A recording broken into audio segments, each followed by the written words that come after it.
The Elite have made their triumphant return to AEW, but not without controversy. Of course, we couldn't have that.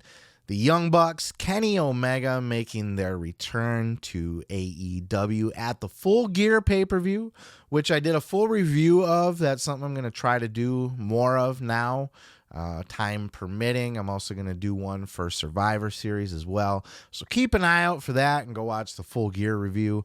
But the Elite returning at Full Gear, full spectacle with the new entrance music and stuff like that, which a lot of people thought were a shot at CM Punk to begin with the Carry On, My Wayward Son, There Will Be Peace When You Are Gone. You know, certainly could be taken that way. Now the Young Bucks have come out and said that that's not the case, that this is the music they used when they were yarders, and that this is stuff that they used to jam out to with their dad. And any look at their dad, you can see that obviously he was a Kansas fan, right? Clearly the type that would be a Kansas fan. But, you know, hey, that's what they say. So I'm going to take them at their word, and they're going to continue to use it. But certainly the lyrics could have a double meaning, could they not?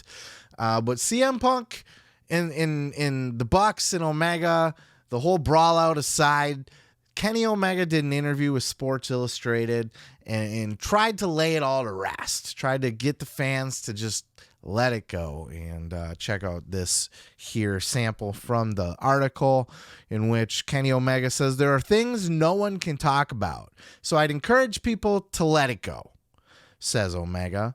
"It doesn't change that we want a team effort in AEW. I don't even mean implicitly myself and my opponent. It also means the referee, the fans, the people who set up the ring, everyone. Even a technical error can ruin the memory of a match." Exploding barbed wire death match, right? Oh, he says that. "I can refer back to the exploding barbed wire death match. So I encourage people to move away from it because there is no information to be released. Though I cannot talk about it, I do want the fans to know I still want the best for pro wrestling." Aw, well, that's very nice. That's so sweet of Kenny Omega to say in writing. But a lot of people will tell you it's not what you say, it's what you do. And we could start with the return of the Elite at Full Gear. You know, we already talked about the entrance music. Could it be? Could it not be? You know, there's some plausible deniability there. I read the Young Bucks book. I don't remember if they made mention of what their entrance music was when they were talking about their yard career. But plausible deniability, we'll let that one slide. But what about this clip here where clearly the fans that were there in support of the Elite were rowdy and outspoken, and they were going to give their thoughts on CM Punk, which is fine. Crowds are lively like that. You know, when they were in Chicago, the crowd had an alternative pro CM Punk chant. So that kind of shit's going to happen. But then you watch Being the Elite that comes out, 2 days later, and it looked a little bit like they might have been encouraging it. Check out this clip.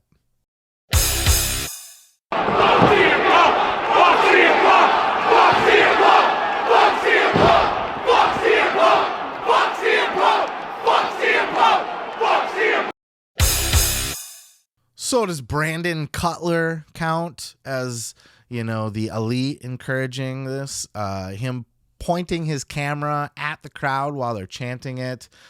Certainly it gives them encouragement to keep it going, does it not? They're getting the attention on them. They're getting a camera pointed at them. They're going to get louder. They're going to get more boastful.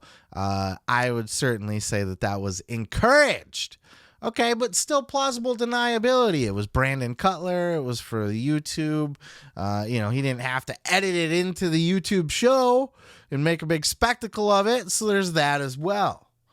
Then we move forward to Dynamite, where Kenny Omega fucking does the, he bites a guy's arm, and then he does the go to sleep. And this was a guy that comes out in a Sports Illustrated magazine and encourages fans to let it go. We want to be a team environment at AEW. Also, fuck CM Punk, and we're going to make fun of this whole thing every chance we get, at least for this match. A go to sleep and biting a guy's arm, and not just biting an arm, but like cartoonishly biting his arm. You know what I mean? Like clearly making a show. And this is the whole thing that the Bucks get shit on for to begin with, is they are cartoonish and they're phony. It's a Jim Cornette term. They're phony. Now, I love a good spectacle in wrestling. It's not my favorite type of wrestling, but I don't hate the flip flop and fly stuff, the choreographed trapeze act, if you will, as long as there's other stuff to balance it out on the card that's different. But that's what you're going to get with a Young Bucks match. And, they not only do they do it so choreographed, but they do it in like the way that they carry themselves. They're so cartoonish. They're so pretend, they're like, yeah, clearly what we're doing right now is ridiculous and a joke, and we're going to act as such. And that's their shtick. And that's where they get a lot of the hate from the Jim Cornette fans and such. I don't mind it as much. It doesn't bother me, but clearly that's what they're doing.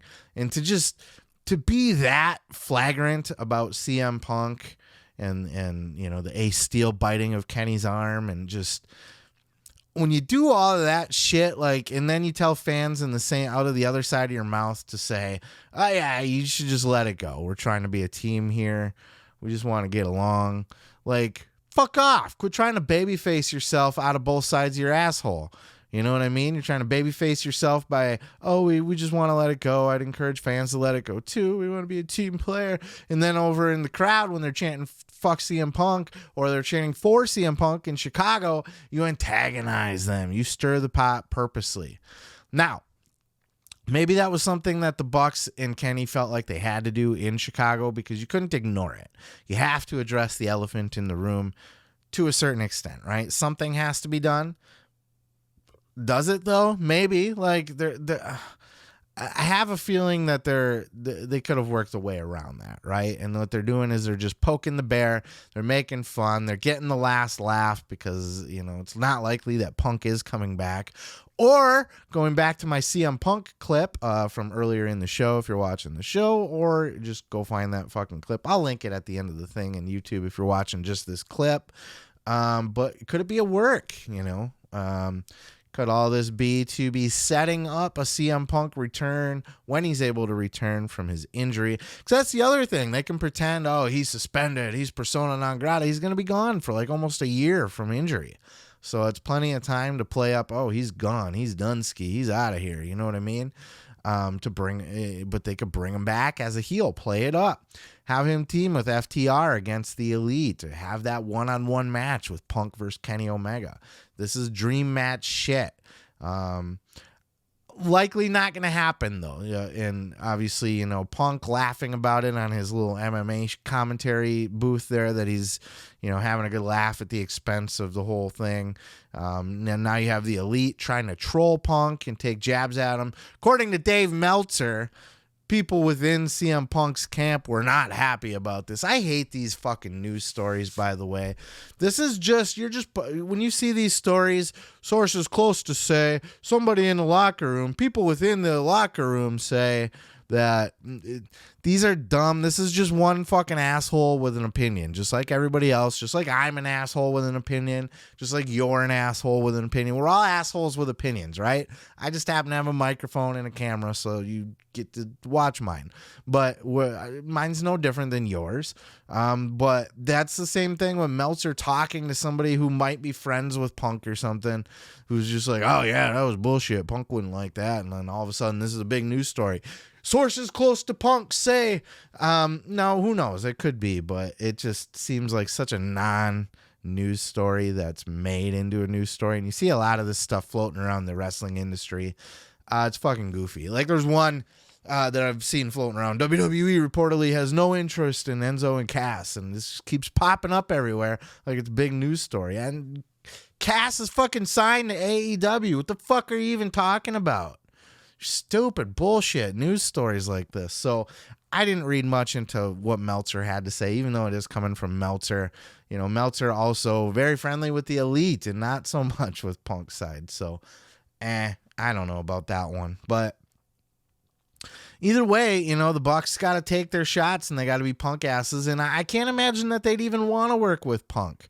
They don't want to work with FTR right now as it is. So you think they're going to want to do a fucking program with CM Punk? And they don't even have beef with FTR as far as I know. They just don't. You know, if you listen to Cornette, it's because, or even, you know, FTR themselves in interview, it's because the Bucks don't want to be shown up by good tag team wrestlers, you know, actual they're two different types. You know, FTR is serious as a heart attack. They go out there and it's real shit. The Bucks go out there and it's a fucking stunt show and a big goof. It's a goof. But they had great matches. The two matches that they had were fantastic. So, but you know, if you believe those rumors, and I do, because it was so convoluted, the way that the Young Bucks, instead of just doing the rubber match at All Out with FTR, which is exactly where it was all set up for that. FTR had every tag team title that exists in the world except for the AEW titles. And then they don't fucking all of a sudden, like, you know, the Bucks are the champs and they're like, no, you know what? Let's drop the belts to Swerve in Our Glory. And then we're going to go chase the trios titles at All Out instead. You couldn't have did that after. You couldn't have debuted the trios titles the night after All Out. Like, come on, man. So clearly, they probably, you know, they don't like to work with FTR. They're not going to want to work with Punk. So this whole thing, they're just getting the last laugh in. They're just being fucking douchebags. And look, I don't have a problem with, you know, when I say that they're being fucking douchebags, that sounds like I, you know, very critical of them or don't like them or whatever. I don't mind the Elite. You know, they're not my favorites, but I don't hate them or anything like that. They're just kind of there for me and whatever. They don't bother me like they bother a lot of people, but clearly you can see what they're doing. This is obvious, is it not? And for them to go in on Sports Illustrated and say, you know, I think the fans should just let it go. We're trying to run a team. And then, you know, on the next time you're on TV, you're encouraging fuck CM Punk chants, biting people and fucking doing the go to sleep. You're being a douchebag. And it's not likely to be leading to anything, because Punk's not going to tuck his tail and apologize for anything. And, you know, the Bucks and Kenny probably aren't going to ever want to do any actual in-ring business with them, which could make the company huge pay-per-view buy rates just because they're petty. Let me tell you something, brother. You can check out full episodes each and every Sunday right here on this channel, dude. Don't forget to like. Don't forget to subscribe, and don't forget to take your vitamins and say your prayers, brother.